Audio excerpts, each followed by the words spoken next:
There we go.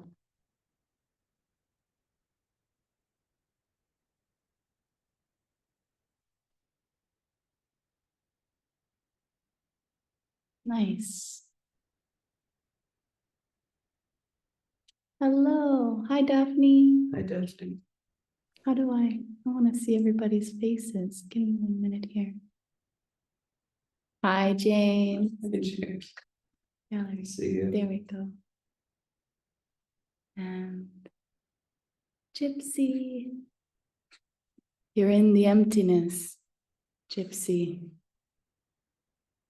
The deep, infinite.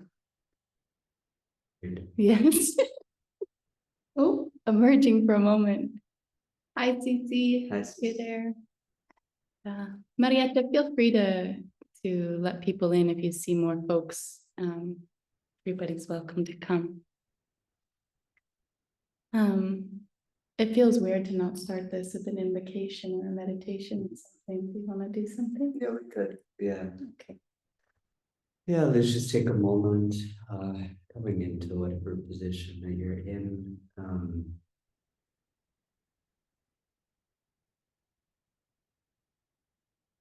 With either a soft gaze or with the eyes closed.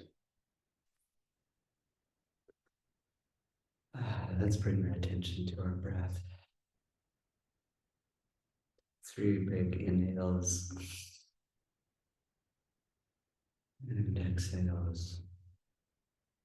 Just releasing anything that might be stuck, any stagnant prana that might be there, might be here.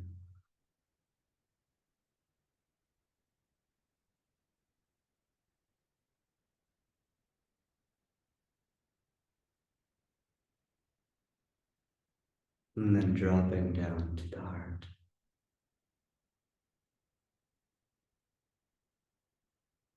Often we get lost in the mind, in thoughts.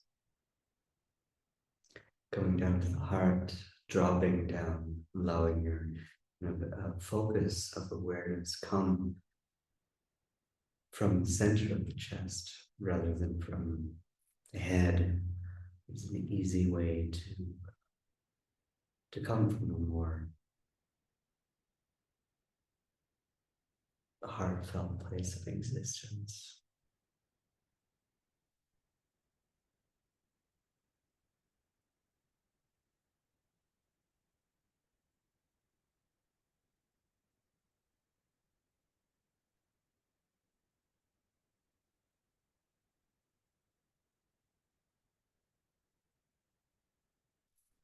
And breathing into this area.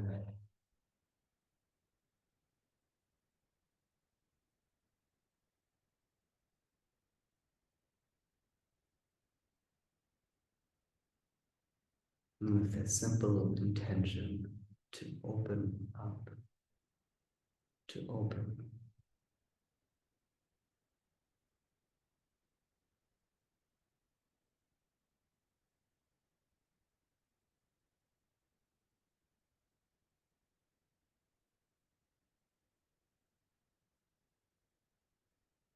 Everyday life tends to constrict the heart.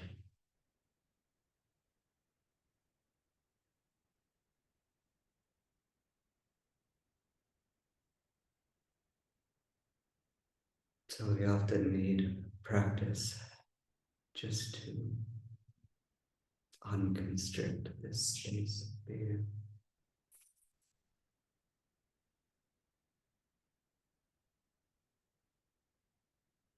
Open to this expansive awareness.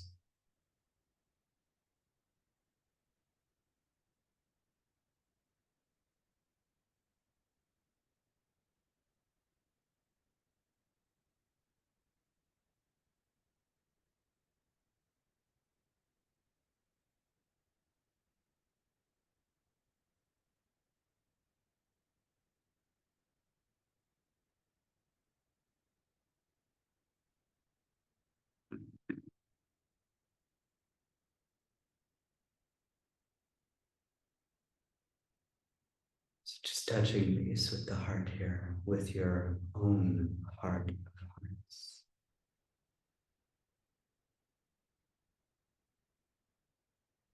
Who you are.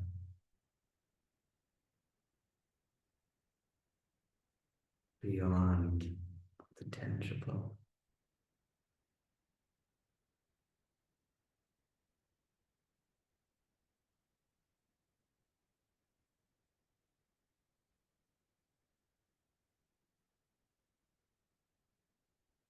And this question has to come from you, essentially.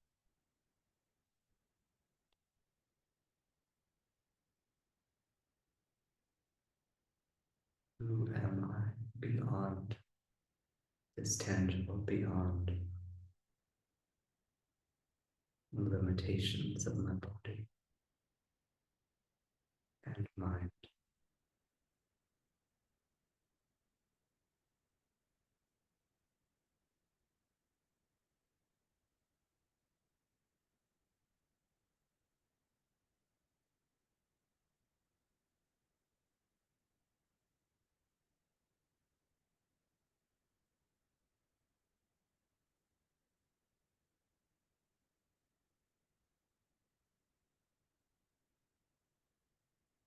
With, of course, not putting any labels, not putting any tangible labels on who this is, what this is.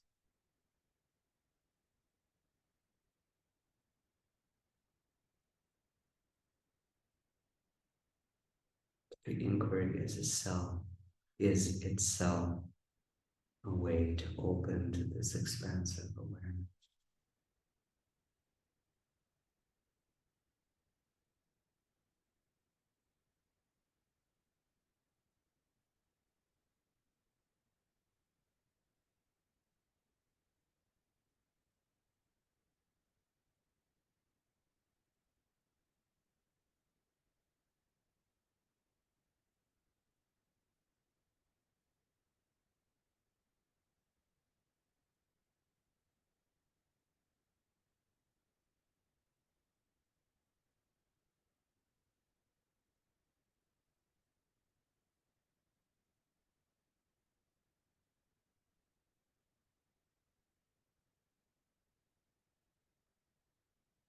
Okay. Okay.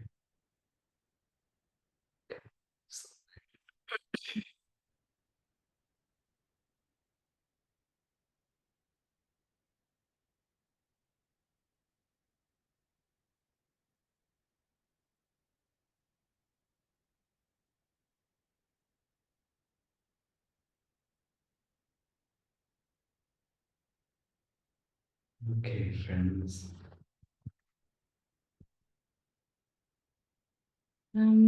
So I'm assuming that some or all of you maybe come with some questions for us. So I would be happy to just pass the mic if I am correct in my assumptions. Maybe. Feel free to unmute yourself, say hello.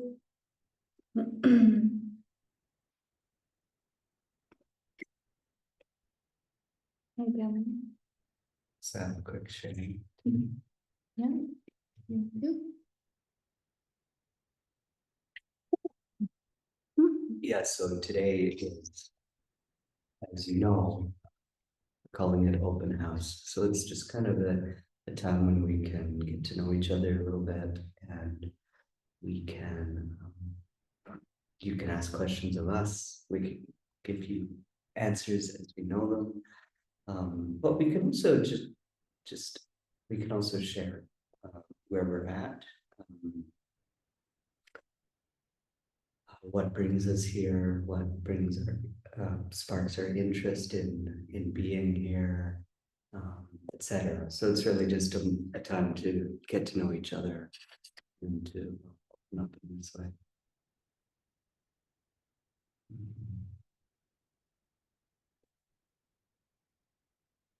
Good. Well, I'll start. Good. Yeah, so it is very early in the morning here in India. It's 4:30 in the morning, 4:40 in the morning here. Although I know it looks like it's daylight. We have a lot of lights on and we're dealing with shadows. This is driving him nuts. That drives me nuts. This looks kind of creepy. Um, He worked really hard this morning to try to get rid of it, but Not possible. Just don't have this set up. So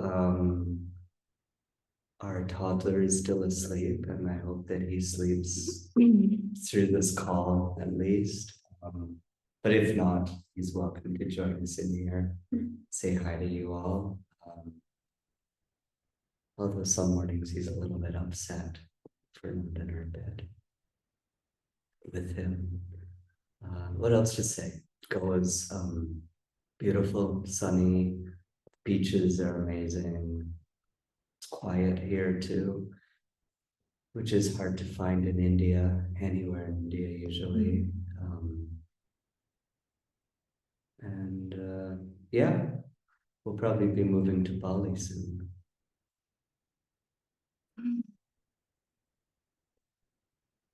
yeah. I don't know if I have much more to share than that. Toddler in bed, Goa, India. Yeah, we've been on quite a journey. A short journey, a long journey. It's been a journey. I'm sure you've been on a journey too. Hoping to find a little bit of a resting place in Bali, especially for our son, where he can start to make some friends, maybe get into school a little bit. What else to say? Yeah, happy, grateful to be here and to have like-hearted beings such as yourself interested in what we're offering and what we're doing.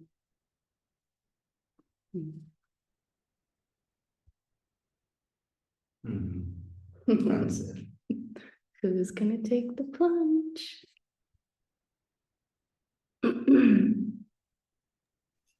I can do it. We exchanged some emails, I believe.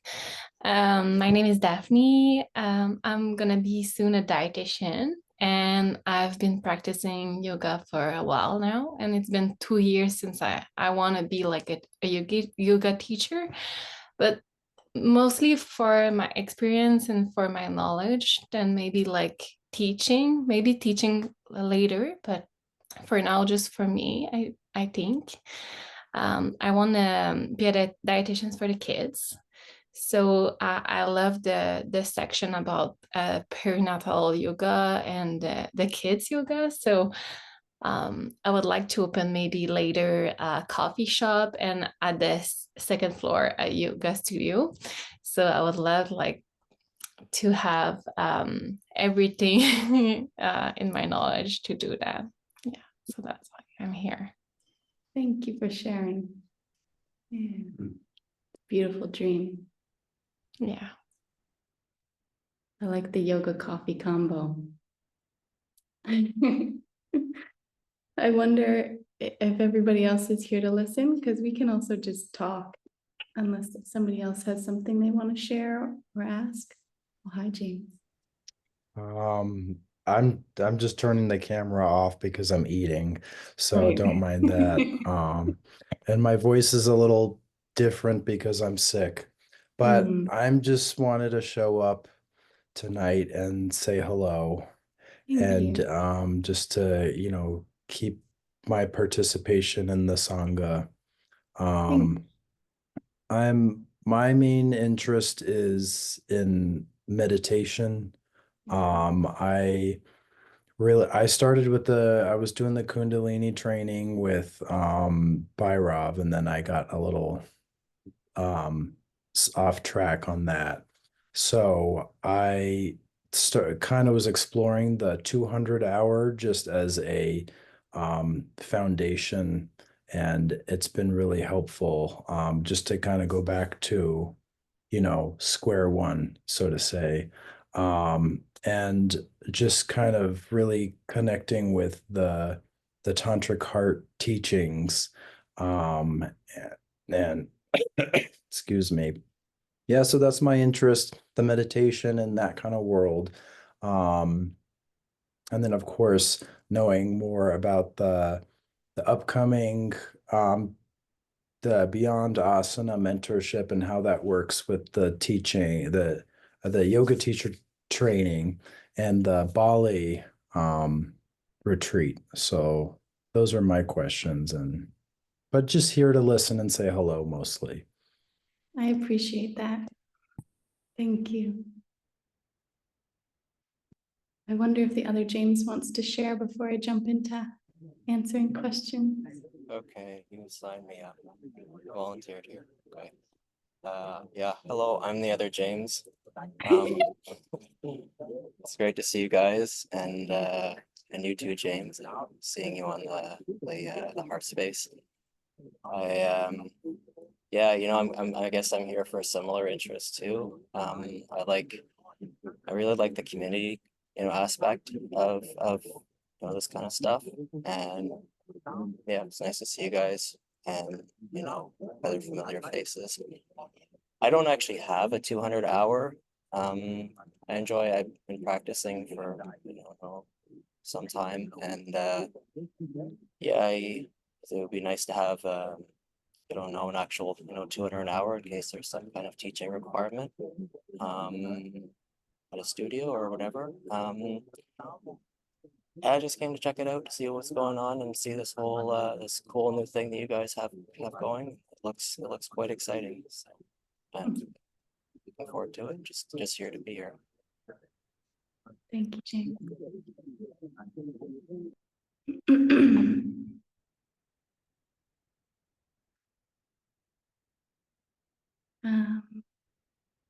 Cece or Gypsy, you're also welcome to unmute or drop something in the chat. Hariom. This is Gypsy. Sorry, I have my picture up because it's early in the morning and still in bed. I am reaching out for a couple of reasons. I spoke to one of my teachers and they asked me what is it that I really want, because I tend to really absorb a lot of information and knowledge coming from the yogic paths, different lineages, realms of knowledge. And when I've been on and off and learning and I guess coming back to Anatara for over a year now, or just about a year now. I had done a yoga teacher training 2 years ago, 200 hours, and really realized I'm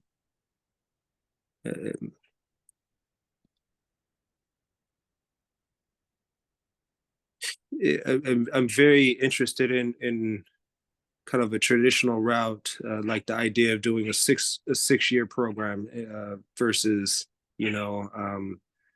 200 hours. But I keep finding myself wanting to delve deeper, and I'm not sure if 200 hours is something that take me deeper than where I'm at. Although I do try to keep a beginner's mind. So I'm here to listen, learn, and see how it fits with where I'm at. So thank you.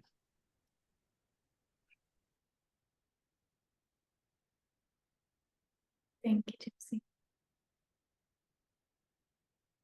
Gypsy. Um,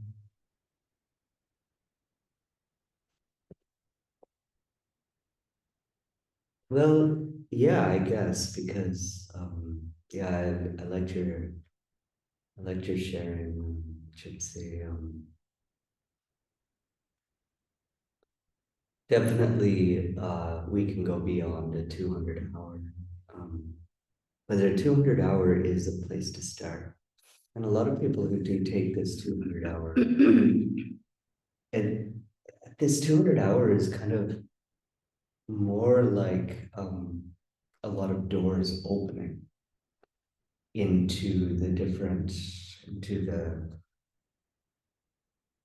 the beginning of the wide knowledge of yoga,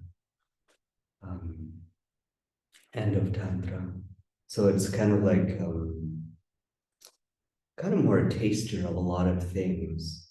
So then even like a starter course, I could say, this 200 hour, the 200 hour we have is anyway, because like it is that starter course, and then from there we can look into other things deeper, with that kind of beginning understanding. But yeah, I don't know, maybe you have something. Actually, I don't know. I do have things to share. James, I don't know if this is unfair, but I might ask you to share what your experience is like in the teacher training, because I know you're in a similar path practice as Gypsy. James is in the teacher training. Me? Yes. Sorry, because I think we both were in that training too. So, and I think other James, at least I think you were in it a little longer than me. I so Wait, I you like 200 hour though too?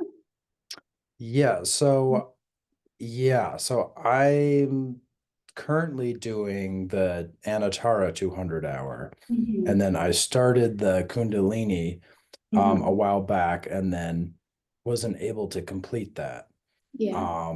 So that there's a lot of yoga trainings.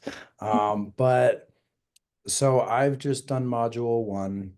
So Okay. I've done a 200 hour a couple years ago, the different lineage. And that was in person. So because I've been kind of following Anatara for a couple years and Shivoham, and I really like the philosophical and the kind of the cosmology, and it feels more complete than just like doing one at your local studio or something. And just going back to, I mean, I've only done module one, and even reading the books, the recommended readings, it's powerful, and it's I like what you said, Bhairav, about how it kind of opens doors, and it feels a little deeper. Yeah, I'm enjoying it. So I think that if I kind of why I'm here is I'm thinking of adding the Beyond Asana mentorship, because I know there's some teachers from, the big Shivoham family, and then some other teachers from the Anatara family. And so Guru Ma, I think, and just getting to hear all of their inputs and what they have to say. I think there's value in that. But Right. and I've studied, you know, a lot of different traditions, and so this does kind of feel like it's kind of like your general education, or your community college. You got to start somewhere, and then as you go deeper, then you get your, the 500. I know you used to do like a 300 hour way back when, but then the 300 hour would be like the master's degree or something. So you go deeper, the more trainings you get, but it's been good. Yeah, the reason that I wanted to make that connection in particular is because I know you have been practicing for some time, and so is Gypsy, and both of you also are very strong in your meditation practice in particular. But module 1 is definitely just the beginning of looking at that teacher training. So I will pick up the mic now and start talking. So one thing we didn't add is that we're in this room, in this house that nobody's living in, so it's dusty. So you'll hear us clearing our throats and coughing potentially from time to time. So our 200-hour teacher training, maybe you've heard the story, maybe you have not. I'll keep it short, but basically it was born out of love. It was born at the ashram in northern BC, Canada, when a group of our core students from the very beginning came to us and said, you're teaching something different than what I'm getting at my local yoga studio, than what I've ever been taught before, and I want to learn to teach that. So I'll start there by saying that although it is a 200-hour teacher training, it is definitely, as somebody who's assisted in different teacher trainings, I would say it's going beyond your average teacher training, because we're not teaching just the physical, because we're teaching the spiritual components. And in this teacher training, you're going to be offered a buffet of spiritual traditions. And so for someone who's new on the path, this can be very exciting. It can also be sometimes a little bit overwhelming, because we're providing so many different theories and connecting them. Although generally that's not the experience that people are having. I have heard it before. So it's nice that you have this teacher training to come back to again and again, rather than just attending one in person, where you then depend on your notes from there on out. You have the videos and the practices to return to. Someone in the position that you're in, Gypsy or James, you've been practicing long enough that you're going to be able to easily make those connections between the traditions, and so may not feel as challenging as it could for someone who's very new to the path, like maybe yourself, Daphne, more new to yoga, I don't know. Or maybe you're also in a place where you are very familiar and deeply immersed in multiple traditions. But the training is also, it's presenting yoga, it's presenting the connections of yoga between Tantra, Shaktism, Christianity even at times, Sufism. The style of meditation that you learn to teach is itself a combination between, somatics, if you're including the body scan, the watching, the counting, the exhalations of the breath is a Buddhist practice.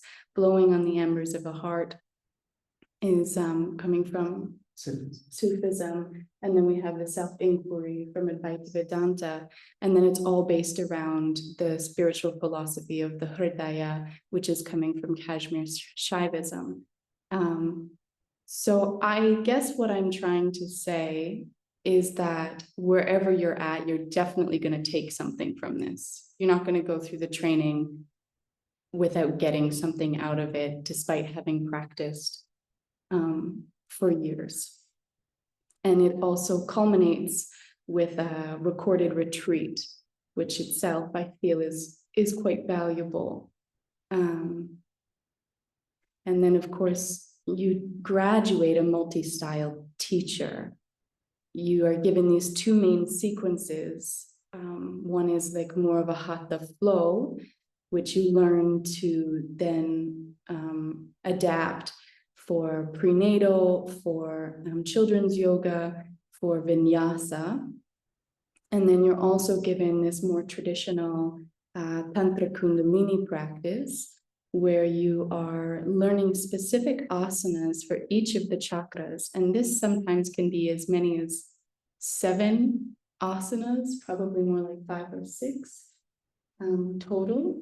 And that's the beginning of also learning the Kundalini training. So it's a great foundation if you do hope to eventually take the Kundalini training with Bhairav, because here we're learning the basics of it.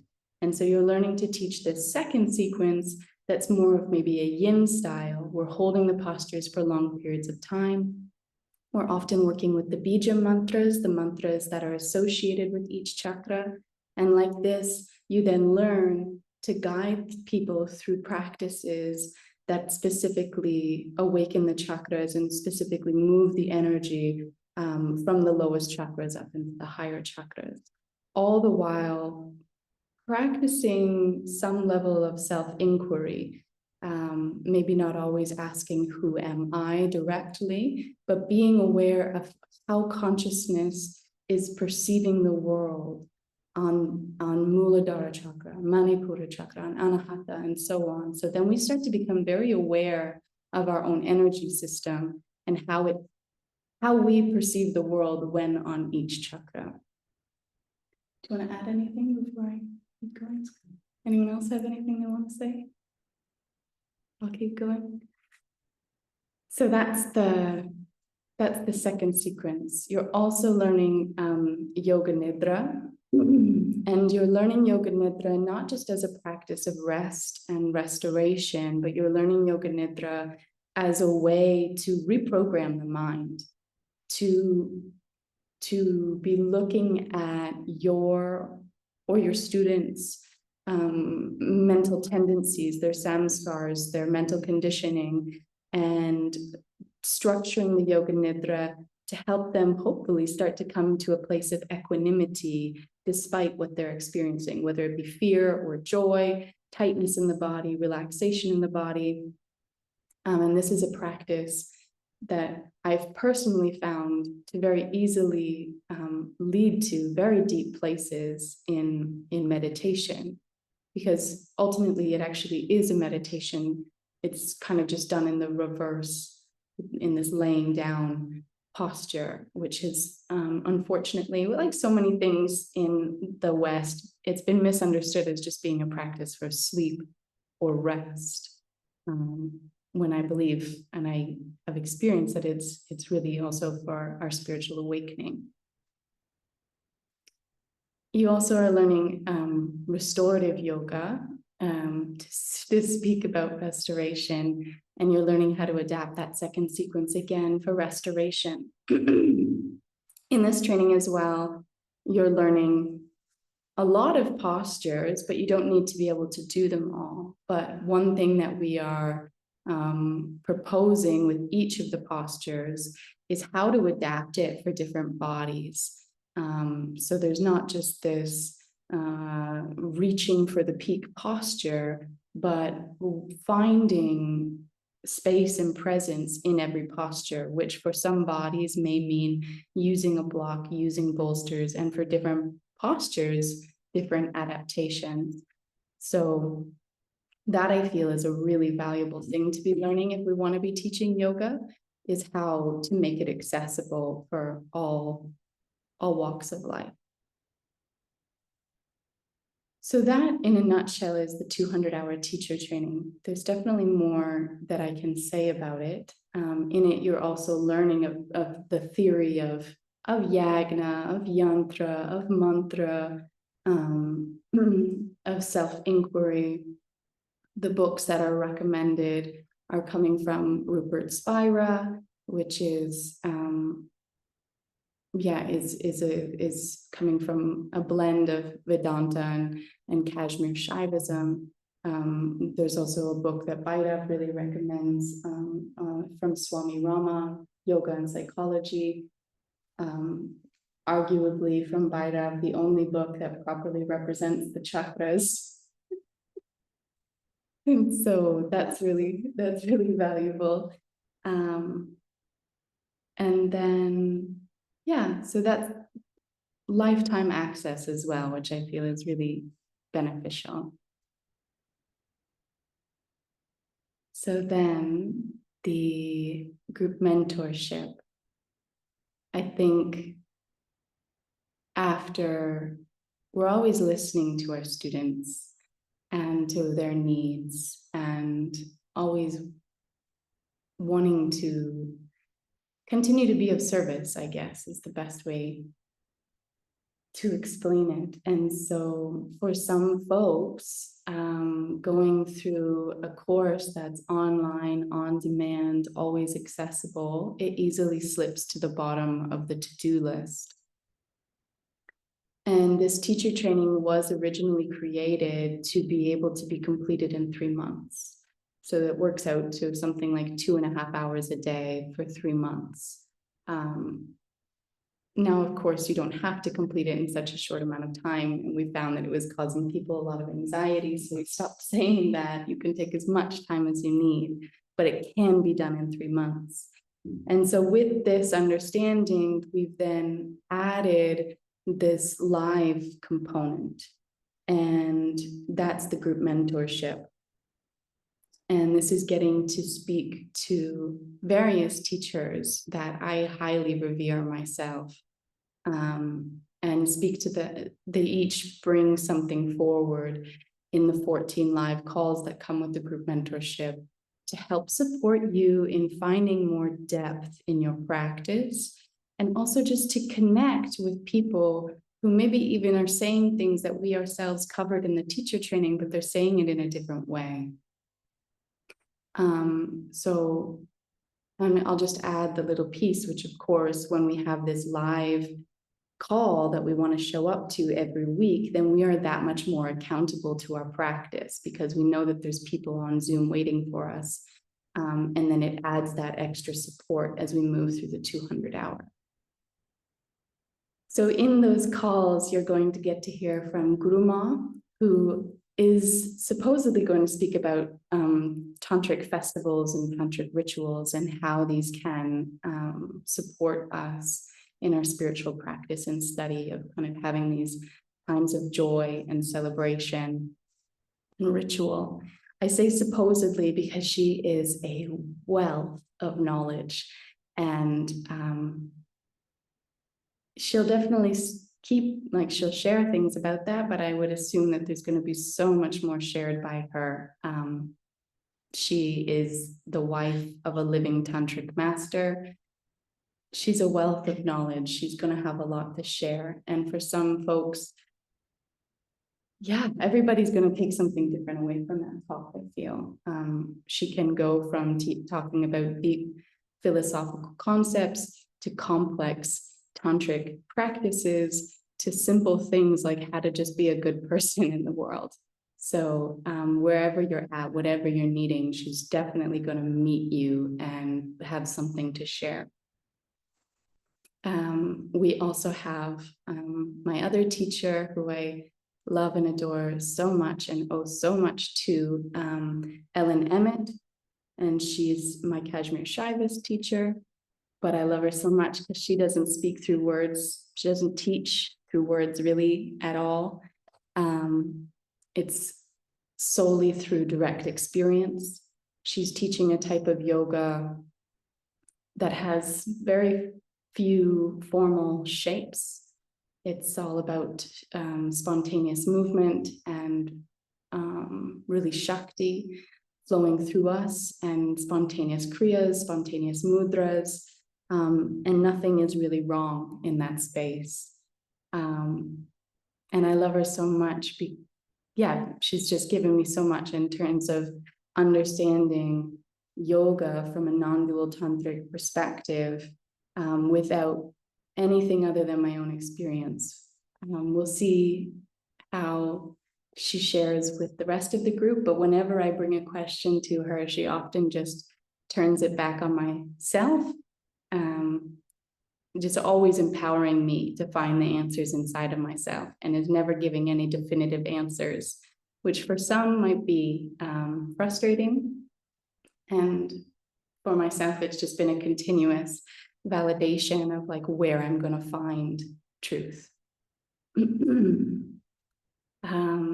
Then we have my dear brother Rishi, who who's been my Sangha brother for a long time now. And he's another person who's definitely a wealth of knowledge and he's a, what do we call it? A poet, a beat poet and a rapper. But he's also a devout practitioner in the Muji Sangha. And he's there now in Sahaja, which is Muji's ashram, if we want to call it that. So he has a way of inspiring us and aspiring people to do their sadhana, to long for truth, to long for union with the divine, and always with such a clear and sharp, non-dual tongue, never really allowing much mind to come into the teachings, which I really, of course, if you know Muji Baba, his teacher at all, of course, that's the way that he is. So he's really strong practitioner with an incredible story of having multiple concussions through hockey and sports. He was hit while riding his bike by a car, a hit and run, and then he had to spend some years basically just living in his basement in darkness. And so he had to go from being this very active, athletic person to someone living in darkness and stillness because of that intense head injury. And so he found meditation, and that's been his journey, which I'm sure we'll learn more about in the calls. He's speaking on samyama and sadhana, I think. But again, it'll be an open space for people to ask questions and to receive from him. And all of these teachers as well are people who you can continue to work with after, if any of them sparks anything for you. Should I keep going? Keep going. Who else do we have? Bobby. Okay, so then we have our dear friend and another Sangha brother. This brother is, however, coming from a different tradition and lineage, the Shivoham tradition. He actually originally started as a student of Bhairav's many, many years ago, but has risen to be an empowered guru in the Shivoham lineage. And he'll be sharing on mantra healing. And so I think something that's really worth underlining here is there are a lot. Mantra healing is one of those things that like a lot of people are teaching about. You know, you can pick up a couple books on it in your local bookstore, and then by the end of the weekend, you're teaching about mantra healing. But with Bobby, this is something that's been transmitted. First of all, he's had a mantra japa, mantra sadhana for decades, working with mantra, you know, at least an hour a day for a very long time. He went through a similar, before it was called the Tantra Kundalini training, he went through a similar Kundalini training with you back when he was beginning 15 years ago or something like this. And now he's been empowered by Guruji Maharaj of the Shivoham Tantra tradition to be working with mantras in a healing way. And he's just an incredibly humble man, not a lot of teaching experience, but he does have a lot to share.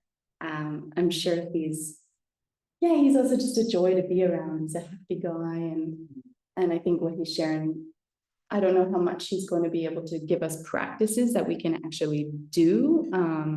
He is the one who's initiating people in Shivoham. If you're interested in that, in learning how to use mantras for healing, then he can be giving you that there. But obviously this isn't something you can just receive in, you know, a Zoom call. But it will be the beginning of really starting to understand how mantras can be used for healing. We'll probably look at the Trayambaka mantra, and that's that. Then, of course, we have Rainer, who is a long-time student, but also Sangha member. She was our cook for decades at the ashram. And she's a certified counselor and is working towards becoming a doctor in Ayurveda.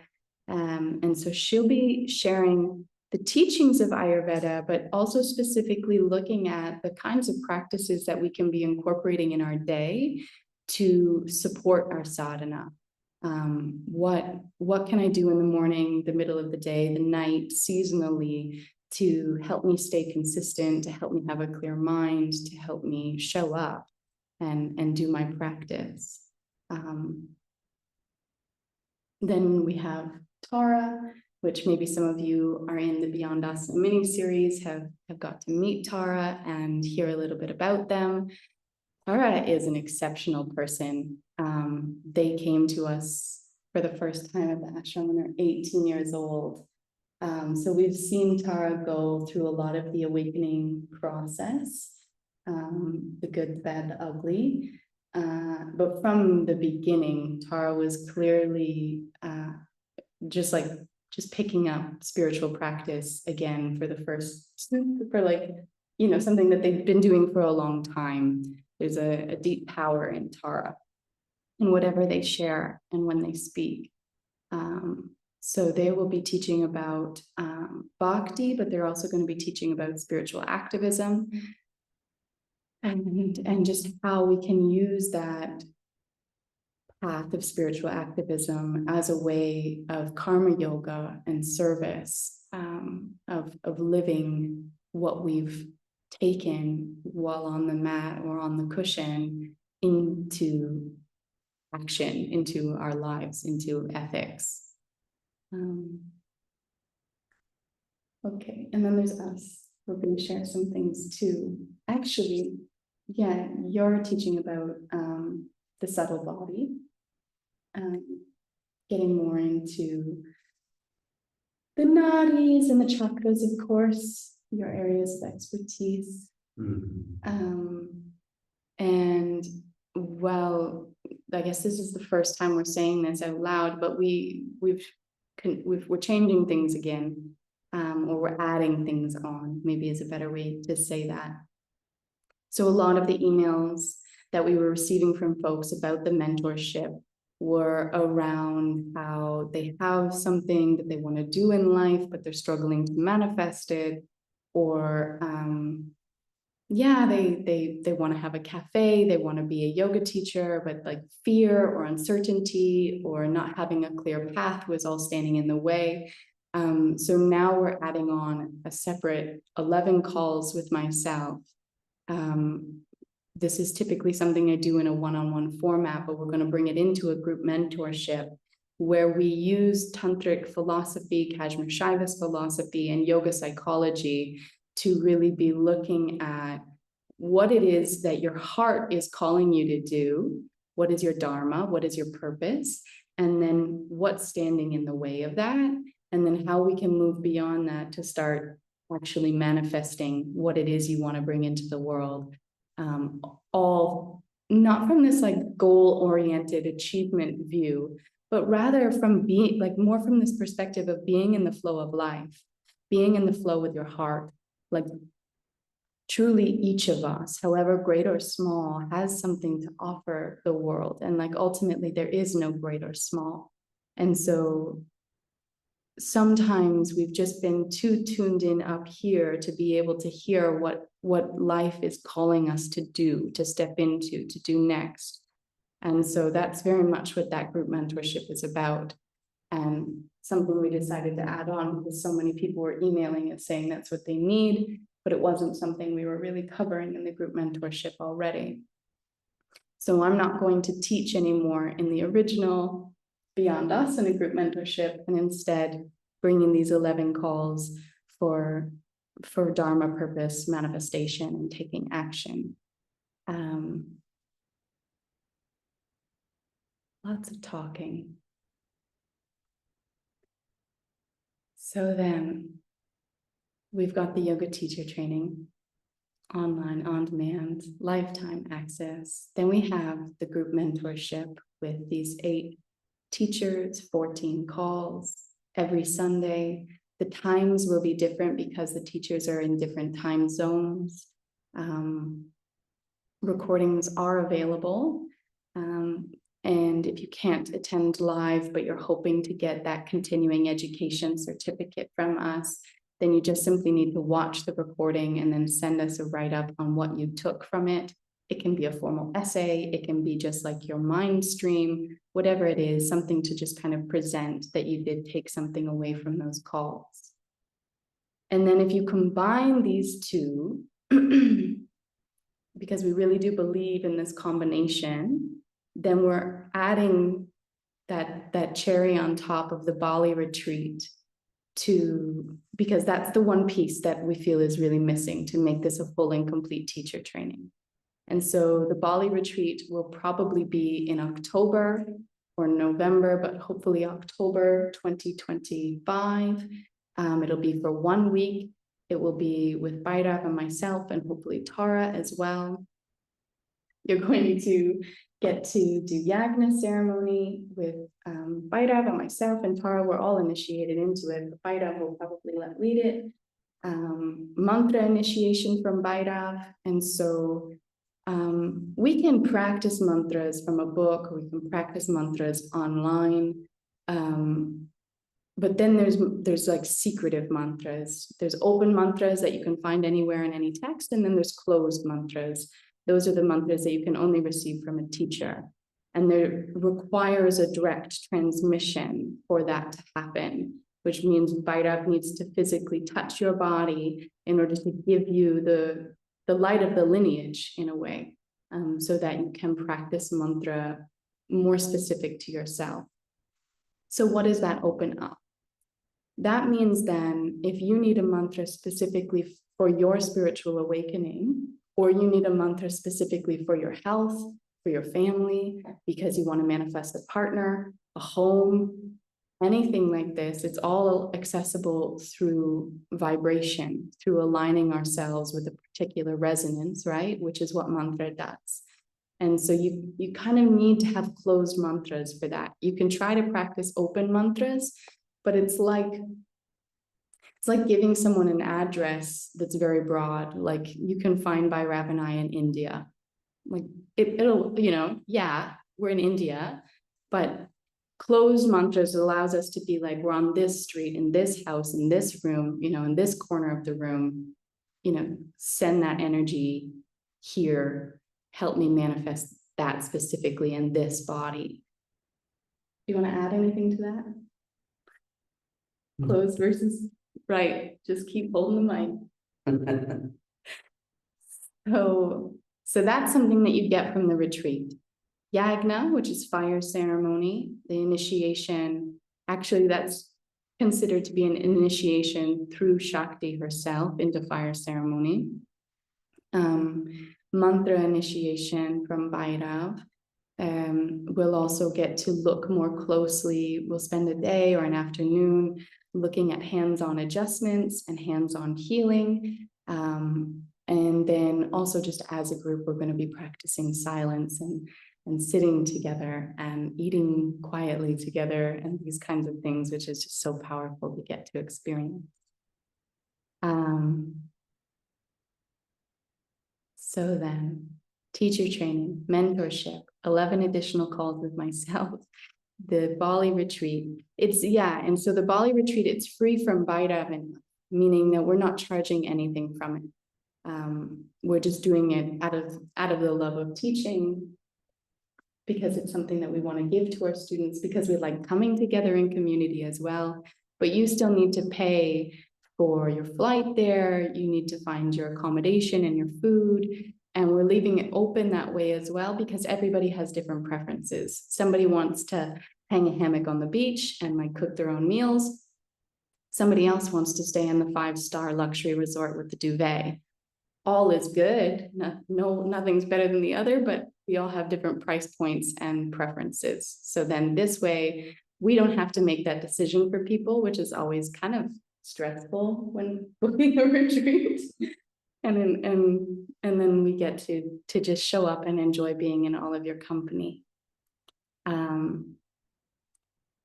So then also when you purchase both together, you're also getting really fun little package of like a launch plan if you have a desire to eventually run a business, and like a launch plan on how to execute business ideas, I guess, marketing plans.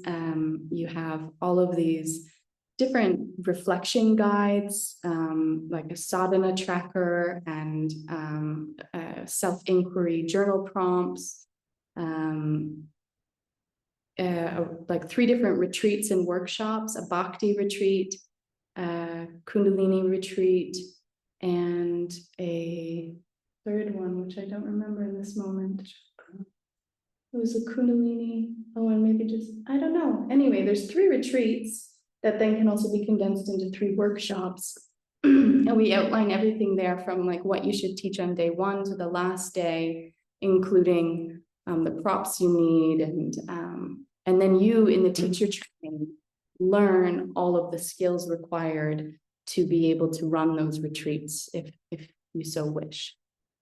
And then also when you purchase both, then you're getting like the opportunity to, I think it's once a month, book one-on-one calls with Bhairav and I if you have any specific questions about your sadhana, or if you have any specific questions about what you're learning, or maybe how you want to take what you're learning and apply it to your life.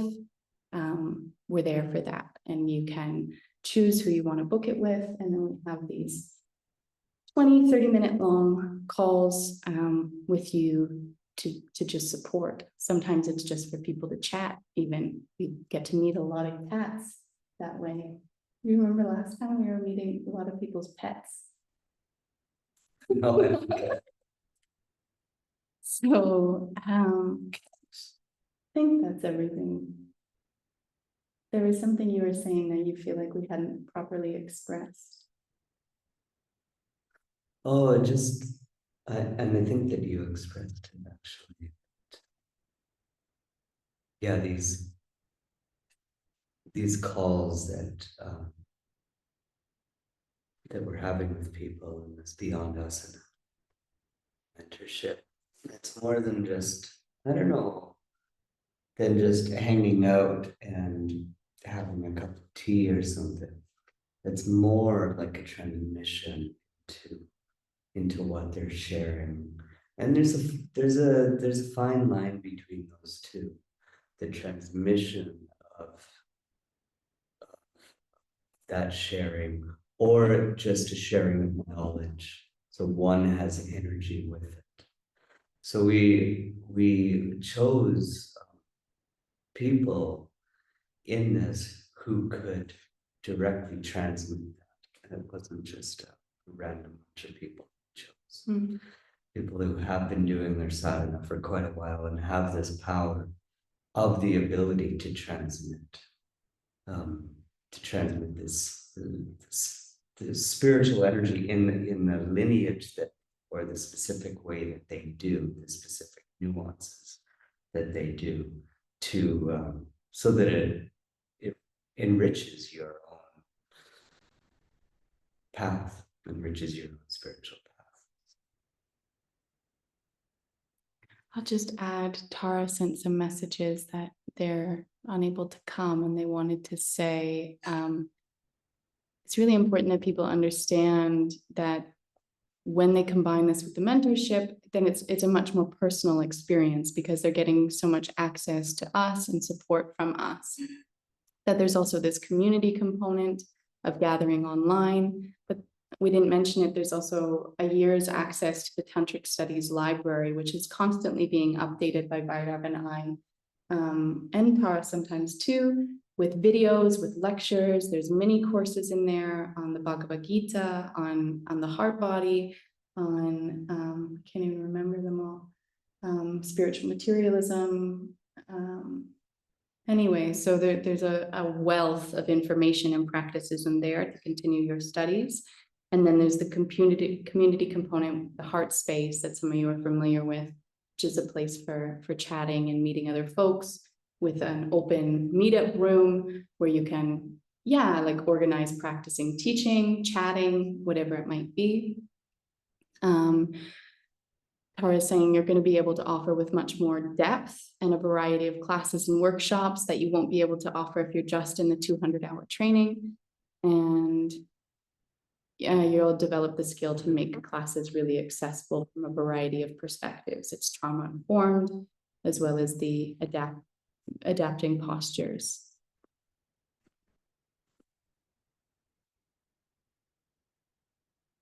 Is it possible to sign up in the new year? Yeah, we keep hearing this.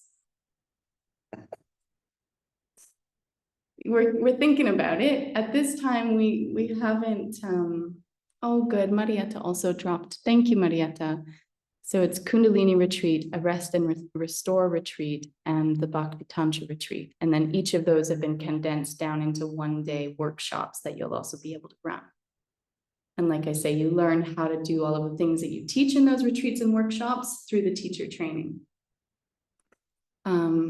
So yeah, Gypsy, we're considering closing things up for Christmas, and then we'll just see where we're at and maybe opening it up in the new year. How much in the new year are you thinking that because we really do like to be able to close it down and then just focus on the students who are registered rather than perpetually being open to receiving and answering questions, I guess, and things. Just wondering, is there Zoom calls as well when we sign up for the yoga teacher training only? No, there's not. Yeah. It's kind of just self-study, Mm-hmm. which works for some people. Mm-hmm. It definitely works for some. So it's the teacher training itself is just an on-demand course that you kind of work through on your own with lifetime access, as long as we're alive, I guess. Thank you. I was just wondering because like how do we know we get this certificate? Like what's the requirements to pass there? Yeah, that's my question. Great question, actually, and a great point for us to be making. So as you're going through the online material, we can track how far in the video you've watched, and then you also can click completed, and then that's measuring what you've taken in. And then there is an in-person video component where you're both you have to take somebody else's class, and then you also have to teach. And those are run by Tara. So it's a way for, so then you're getting to practice teaching and receive teachings online. Mm. And you can keep doing that, or you only need to do it twice, and then you can graduate. If you need to, then you can, of course, book extra calls with myself or with Tara. You don't offer so much in terms of alignment and things like teaching skills, but yeah, you can book calls with us and we can look at what you're teaching. You can send us recordings and we can give you feedback that way. So that's all there. And you have access to us through the community for 3 months you get. And you also have access to us through email.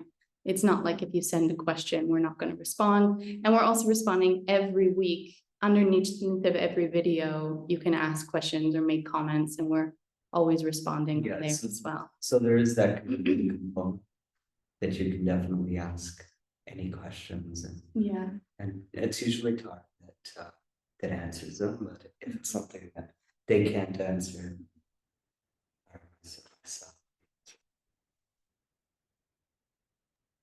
I have a question.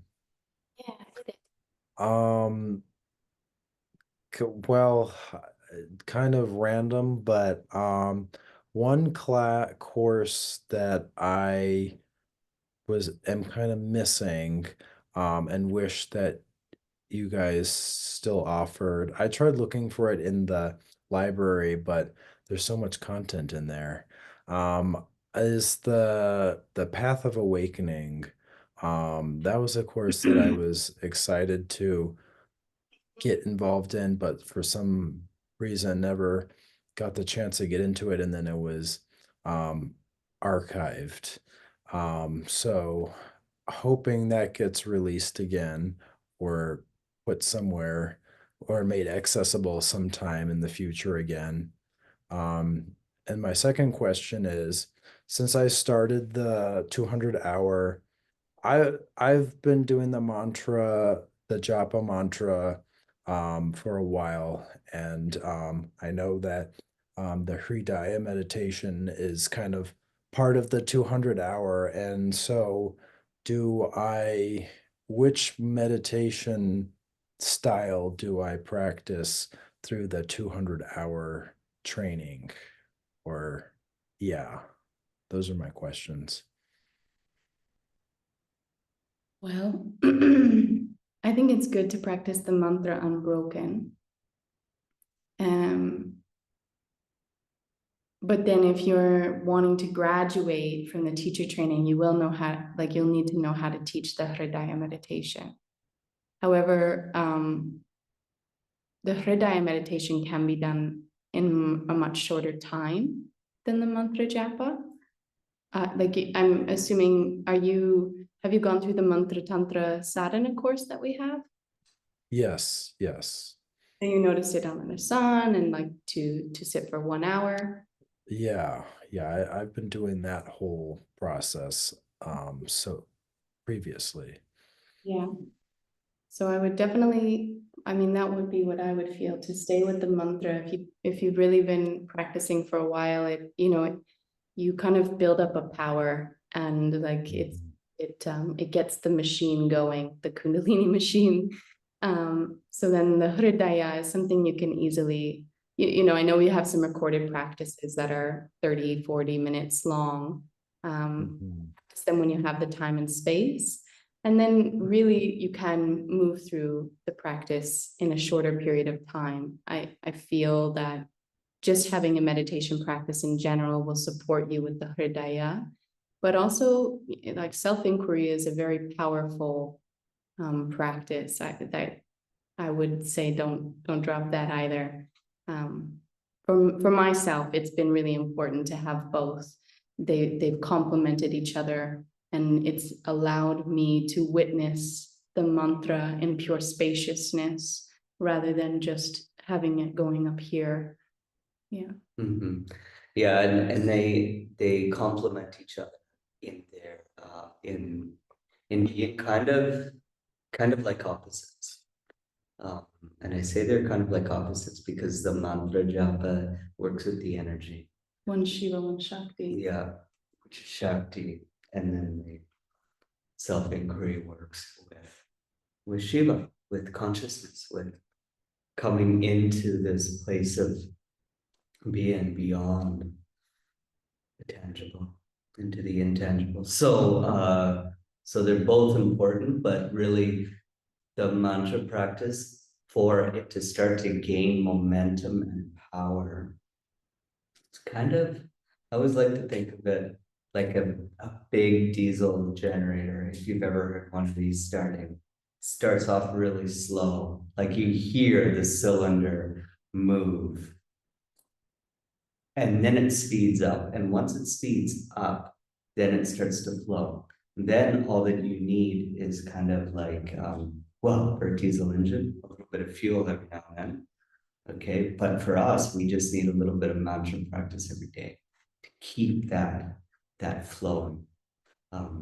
Yeah, that's kind of how the mantras tend to work. And it is kind of, it's often an engine is often a metaphor, because once it's going, once these tantric practices are working in us, then they kind of even flow on their own, kind of like just. Whereas like the Hridaya is really like, it's the pivot point for us to awaken. Is a way like for us to recognize truth. And that recognizing truth, of course, isn't even that difficult, because we are truth. We are this but it's the integration that's important, which the mantra practice helps us with. Bring a strong, powerful energy so that we can rest in that place of the awakening as an anchor. So, so the two are very important. One needs more attention, definitely. But as well, in saying that, and people who watch this later, the mantra practice isn't for everyone. And also there's silent meditation, self-inquiry. So for me, it's worked well doing both, especially focusing more on the mantra and using the Hidayah practice more for retreats and going like deep into like a space of 10 days, many hours a day, this kind of thing. But to each of us have our own path, the individual way that to look at this and to do these practices. Hope that answers any queries. Hi. Hello, could I ask a question? Of course. I guess I was curious maybe about the I mean, all of it sounds great. It's a great overview of at least for me, it's stuff that I'm not as familiar with. Some of the stuff a bit, some of the stuff not as much. One thing that did kind of catch me a bit was this the heart-centered business model. And I was a bit curious about that because it seems you know, nowadays, right, you go into the world and well, there's some good, there's maybe a few, well, maybe a few headaches or challenges as we all know. And you know, doing a spiritual practice for a while, there seems to be kind of more of that feeling of wanting to do good in the world and really wanting to genuinely feel good or genuinely do good, sorry. And yeah, what kind of things would you do for this heart-centered business approach? Because I think that sounds really interesting. Yeah. A great place to bring spirituality in. It's actually very similar to, so the heart-centered business calls, I mean, we've been talking about maybe how I should change the name because already spiritual people feel a little bit resistant to the word business. I mean, I know I do. So it's basically the same thing that we'll go through in those 11 calls in the group mentorship of the Dharma, purpose, and action. So basically, whether working individually or as a group, when I haven't done it with a group yet, but it'll be an easy translation. But what we're doing is quieting the mind, going into the deepest places within ourselves. For me, that's in the heart. Coming into the pure witness or even deeper into just pure presence. And then we drop a question and together we might need to work to find what that question is, but it's a question that we might have about our life. How do I need to move in life? What is it that I'm supposed to do with my life? And, you know, each of us can kind of tweak that question, but basically we ask a question to that place and we watch what comes up. And then through practices, this is kind of more of this tuning into the wisdom of the heart from Kashmir Shiva's perspective, but then we're also going to then move through looking at yoga psychology and what might be preventing us from bringing what we're hearing from the heart or hearing from our consciousness into action. Like what does the mind, because the mind will come in almost immediately and say, you're not going to make enough money from that. That's not very spiritual. What about what your parents want for you?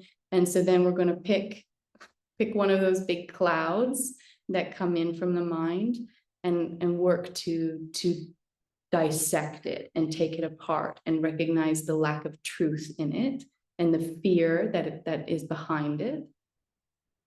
And then we're going to look at practices from more Tantra and the chakras, which you might be a little bit more familiar with from doing the Kundalini training, to find like where the psychology might be existing on what chakra and how we can balance that to help us start to bring things into manifestation. And we'll move through a series of calls like this to eventually coming to the place where we have a plan. And then in the group mentorship, where we've shared it with others, we've received feedback, and now we're ready to execute it. So it goes from this place of uncertainty, or maybe knowing what you want, but not knowing how to bring it into action, to eventually having a plan, and you're actually moving forward with the steps required to manifest that in the world.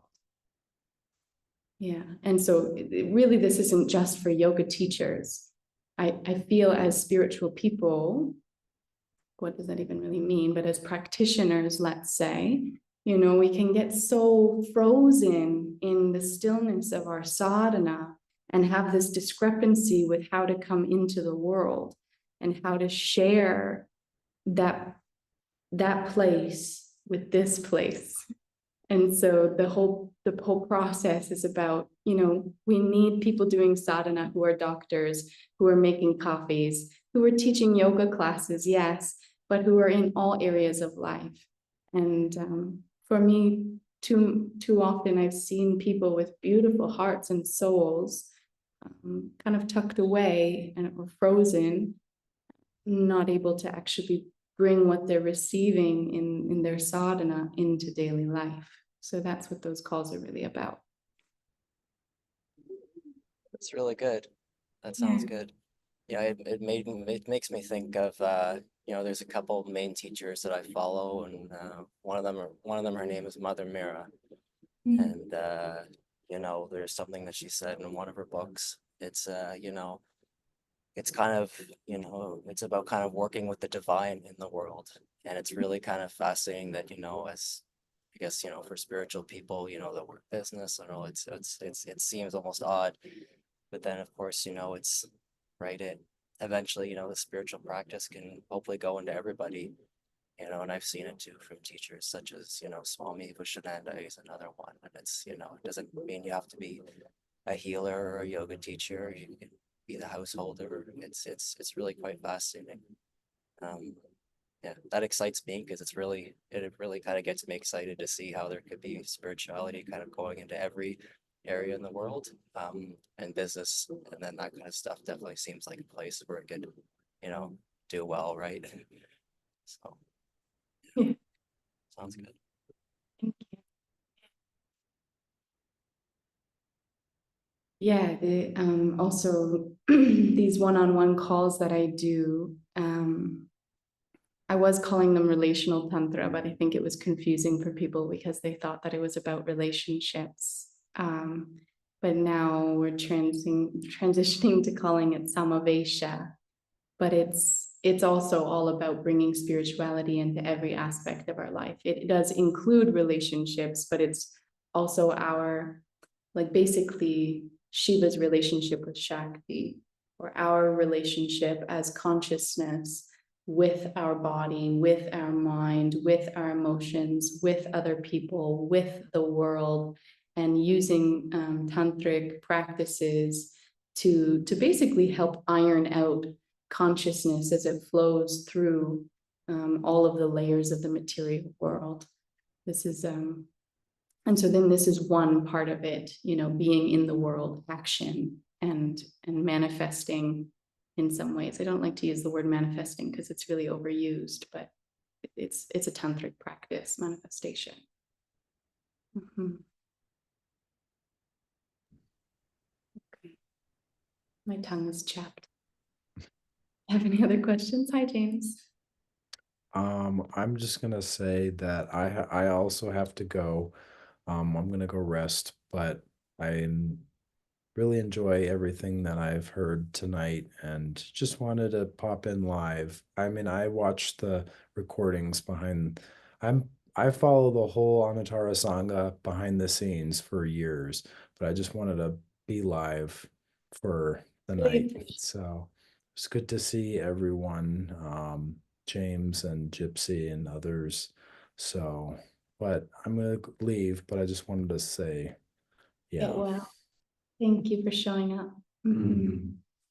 Mhm. I see you're unmuted, Gypsy. Yeah. Yes, I just wanted to say thank you. I have no further questions, but I will correspond via email, and Yeah. I'm grateful for the opportunity. Yeah, of course. Yeah, you're living an alternative lifestyle. Let's work it out. Okay, thank you. Om Namah Shivaya. Thank you, everyone. Take care.